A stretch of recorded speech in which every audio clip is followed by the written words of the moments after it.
We're glad to welcome our next guest speaker, Melinda Briana Epler, founder and CEO at Change Catalyst. Change Catalyst empowers diverse, inclusive, and sustainable innovation through events, consulting, training, and coaching. Their tech inclusion programs explore and develop innovative solutions to tech diversity and inclusion. Melinda also co-leads a series of global solution-focused conferences called Tech Inclusion, where she has partnered with over 450 tech companies and community organizations and hosted over 50 solution-focused diversity and inclusion events. Previously, Melinda was a marketing and culture executive and award-winning documentary filmmaker. Melinda, also a TED speaker, she speaks, mentors, and writes about diversity and inclusion, inclusive innovation, entrepreneurship, and investment. Melinda, welcome to the Global Inclusion Online Forum. Thank you. Great to be here. I appreciate it. Pleasure having you. So, to start this interview, I'll ask you the following questions. We're going to talk about allyship, and in the common language, we all understand what ally means. What does it mean in the workplace specifically for diversity, equity, and inclusion professionals? Yeah. Well, having done this work for a long time, come to realize our team has come to realize that diversity, equity, and inclusion really only happens when we all work together to create change in our companies, in our cultures, and also in our systems. It really takes one action at a time, each of us working to make a difference. So allyship is really seeing the person next to us, the person we're working with, and also recognizing that there may be some people that should be standing next to us that haven't been able to get there due to unfair barriers, and first really understanding what they're going through and then helping them succeed and thrive with us. It's really recognizing that there are imbalances in access and opportunity in the world, and then working to change it. Working toward fairness, working toward justice, and supporting each other. At a basic level, it's really being a good human and showing empathy for each other, and then taking action for each other when we need it. Really learning, showing empathy, and taking action. In your TED talk, you define it as advocacy of those who are more privileged for those who are less privileged in the workplace because of their race, ethnicity, sexual orientation, or any other aspects. Is it always the case that the more privileged are advocating for less privilege, or it could go vice versa? Well, a few things there. Everybody can be an ally for anybody else, right? And we've all benefited from allies in our lives. And at the same time, if we're really working toward diversity, equity, and inclusion, we need to recognize our own privileges in our lives and really use those privileges to influence change. And so it does mean if we're working toward diversity, equity, and inclusion, that we're really doing that, we're creating change for people who have less privilege in their lives. And privilege is a hard word for a lot of people to kind of come to terms with. And it took me a while as well to kind of come to terms with that. And it's really just recognizing that there are things that you've had unfair advantages around, whether that's access to education or access to a network that got you into a job, that got you connected to a job. Things like those are really, really important to recognize that some of us have more advantages than others, and really working to make sure everybody has those advantages, right? And so yes, I would say there's mutual allyship for sure, where I can be an ally for somebody who has less privilege than I do, and they can also be an ally for me. But it's important that people with more privilege do it more often. Yeah, so I understand, speaking the investment language, privilege is an asset that we're using to advocate for those who don't have that asset, right? Mm-hmm. Yeah, so why is allyship important in the workplace? So why should companies nurture the allyship and stimulate it? Yeah, I mean, we all know because we're at this event that diversity, equity, inclusion is good for business, right? It's good for lots of studies show better for innovation, for productivity, for profitability, and other business outcomes, right? So, and we need allies to help us get there. It's not enough. We're not seeing enough change in our workplaces without each of us really working to create change. And then on top of that, we've done some work, some research at Change Catalyst on allyship, on what people want from allies, and also how allies are really affecting people. And people report that they're safer in their workplaces. They're more satisfied with their jobs when they have allies. They're less stressed and more engaged, and they have a greater sense of belonging when people have allies. So the majority of people we've surveyed want their companies actually to do more around allyship. If they've learned about allyship, they want more. They want more allyship within their workplace. A question about allyship. It may happen that if someone, let's say more senior in position, is advocating for someone else who is less privileged in the company, can it backfire to that ally with the blame from other colleagues who are not getting that attention from that senior person of subjectivism or favoritism or something like that, and how to avoid that backfire within the workplace? Yeah, I mean, that says to me that you don't have a culture yet that is ready for diversity, equity, and inclusion. That you haven't worked enough on diversity, equity, and inclusion for people to be open to this. And there are a few people that are in denial around diversity, equity, and inclusion. And I think those are the folks that you're talking about, the people that object to it. And it's a problem that any diversity, equity, and inclusion program needs to address. It's not very many people. Ultimately, it may be a loud population, but it's not a very large population in your workplace. So, you can explain to folks that for a very long time in our workplaces, the way that workplace systems have been created, the way that we make decisions in the workplace benefits one population over another, generally benefits white men over others. And so diversity, equity, and inclusion programs are really working to change that, to make it more equitable. And as a result, when that starts to happen, people can feel like there's a loss. It's called a loss aversion bias. So you can feel like there's a loss when you don't have as much privilege. And so it's really kind of working with those individuals to help them understand that that's not the case, that you're actually working to correct biases in the system. Yeah, so to understand, your point is that to avoid this backfire or any blames from the colleagues, a systemic approach to diversity, equity, and inclusion within the workplace has to be introduced. In that way, those blames will be just minimized.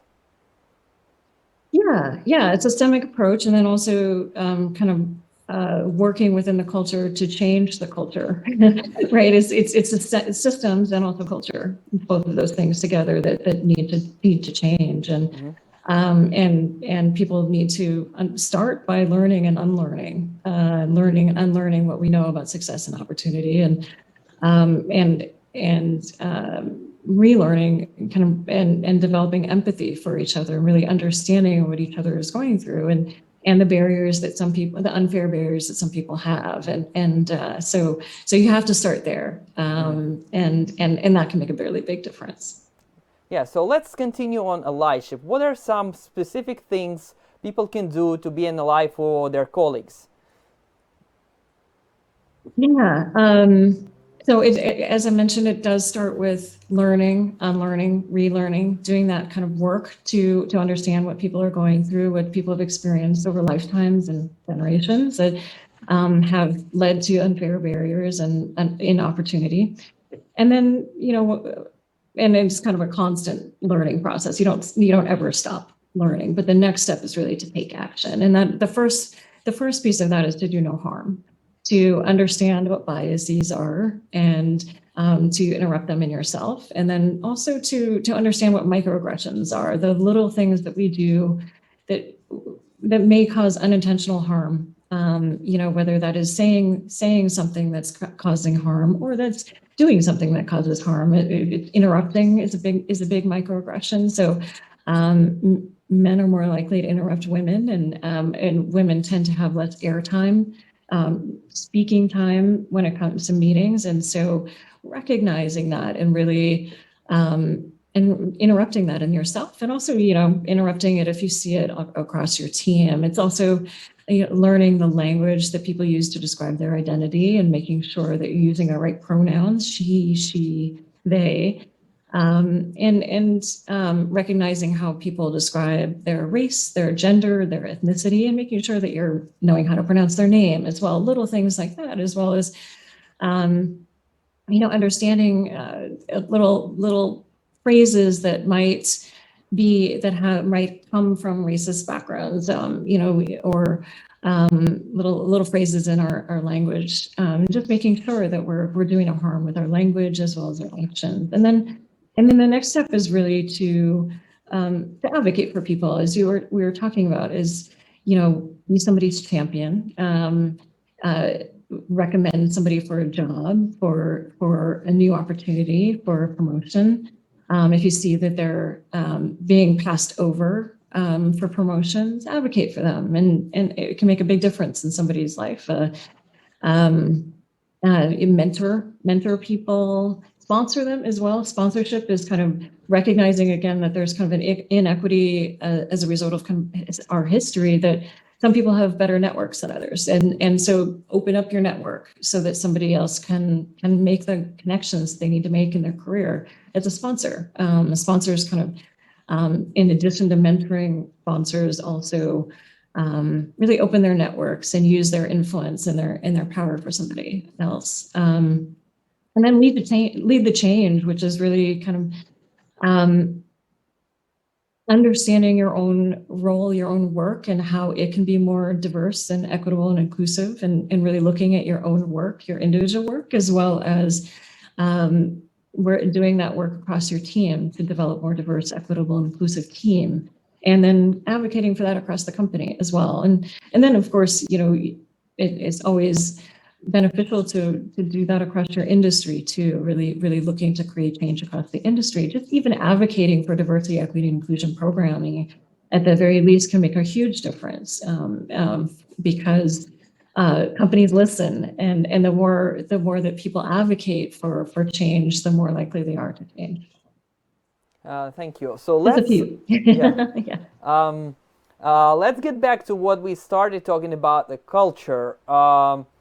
To introduce the culture of allyship, or the habit of allyship within the company, does it have to be an established D&I culture, or when and how should the allyship be introduced in the workplace? Yeah, it kind of depends on how open people are to diversity, equity, and inclusion. I mean, you should definitely start with systemic changes, and really work to create change in your systems, and then allyship is, a lot of people are open to allyship right now in a way that is unique over the last year, where the real highlight on social justice after George Floyd was murdered last year, and a real push for change in a lot of organizations. So people are more open to it now than ever. And so there are a lot of folks that are really interested in doing something but don't know what to do. And that's where allyship really can come in, and you can offer programming for people that are ready for that. You don't have to offer allyship programming, which means training and kind of opportunities to mentor and sponsor. You don't have to offer it. You can offer it without requiring it. I would not recommend requiring it across the organization, but really offering it for those that are ready to step up and really work to create change. And then, I will say allyship as a culture shift doesn't really work unless the leadership is working on it and actively working on it and showing that they're working on it. So I do recommend starting with leadership and really working on whether that is training and coaching and really working with a leadership team on really understanding their role in diversity, equity, and inclusion, as well as how to be a better ally, how to be a better advocate, and work to change and hold each other accountable for that learning process and that growth, and eventually to model it for their team so that it really does start from the leadership and work its way throughout the culture as any culture change, really. Yeah, I know you work a lot with the tech industry, which is your primary focus. What are the most common allyship and advocacy cases in the tech industry? Probably men advocating for women who are usually less represented in the tech companies. Anything else? Yeah, I mean, there's a lot of focus on race and ethnicity right now as well. So, just as an example, Alexis Ohanian, who is the co-founder of Reddit last year, he stepped down from the board of Reddit because he said he wanted to open that board seat to somebody who is Black. He felt that was really important to him, and he wanted to be able to answer to his Black daughter, "What did you do?" Right? And so as a result, Michael Seibel joined the board, and that board is a little bit more diverse as a result. There are lots of examples of people being allies for each other right now in terms of race, just because there's such a focus on that. Also, right now, a big focus on anti-Asian hate and violence that's happening here in the United States. And in other parts of the world as well, because of COVID, and so a lot of folks are stepping up for each other in the workplace as well to make sure their colleagues are safe and that they're interrupting the biases and the microaggressions that are happening as a result of this kind of not new, but a surge in violence and aggression towards Asian people right now, and AAPI folks. Yeah, thank you. So yes, it's and allies. You can be an ally for, people in the tech industry. Underrepresentation, it goes across gender, all genders, race, ethnicity, disability, people who are LGBTQIA. Religion, religious minorities, as well as age. There's a big age discrimination in the tech industry and in most industries, and as well as veterans, service veterans, and people who've been incarcerated in the past, and many others. And of course, there's a lot of people have intersectional identities, right? So you can have many of those identities at once, and as a result, face additional barriers. And so it's important to really support each other across those intersectionalities. Thank you. So my final question to you would be about why it is important to you, because allyship is a very specific topic, and not many day professionals are paying much attention to it. While we see you speaking, advocating for it, you have a TED Talk, you talk about it across the social media. So why did you choose that focus for yourself? Yeah, and I actually have a big book coming out about it as well, coming out in September.